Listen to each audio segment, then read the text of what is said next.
السلام علیکم ورحمۃ اللہ وبرکاتہ۔ ماشاء اللہ، علماء دیوبند کا کیا وقار ہے، کیا شان ہے۔ دیکھیے حضرت مولانا سید ارشد مدنی کیا فرما رہے ہیں ان کے بارے میں، اور خاص طور سے حضرت شیخ الہند رحمۃ اللہ علیہ کے بارے میں غور سے سماعت کیجیے اور اپنی دعاؤں میں ان کو یاد رکھیے۔ اللہ تبارک و تعالیٰ ان کے درجات کو بلند فرمائے۔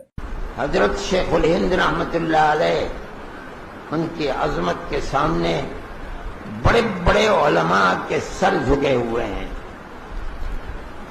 ایسا شخص جس کے شاگردوں کے اندر اتنے بڑے بڑے علماء آئے ہوں، ملک کے اندر کم لوگ ملیں گے۔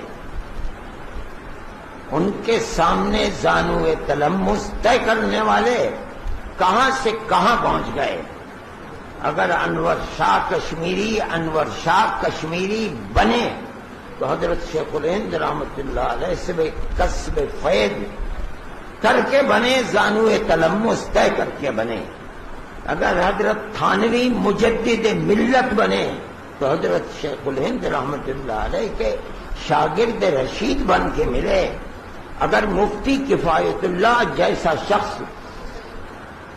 جس کو مفتی اعظم کہا جاتا ہے، وہ مفتی اعظم بنا تو شیخ الہند کے سامنے زانوئے تلمس کر کے بنا۔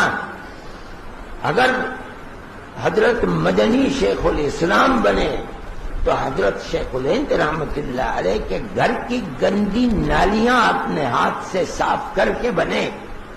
اگر مولانا شبیر عثمانی بنے، شیخ الاسلام بنے تو حضرت شیخ الہند رحمۃ اللہ علیہ کے سامنے زانوئے تلمس طے کریں۔ ایک شخص کے شاگردوں میں اتنے باکمال شخصیتیں پر شیخ الہند کے سوا کوئی دوسرا آدمی نہیں ملے گا۔ اس سے پتہ چلتا ہے کہ اس آدمی کے اندر اپنے علم کو شاگردوں کے دلوں کے اندر سینے میں منتقل کرنے کی کیسی صلاحیت تھی۔ علماء دیوبند کے اندر کوئی دوسری شخصیت ایسی نہیں ہے۔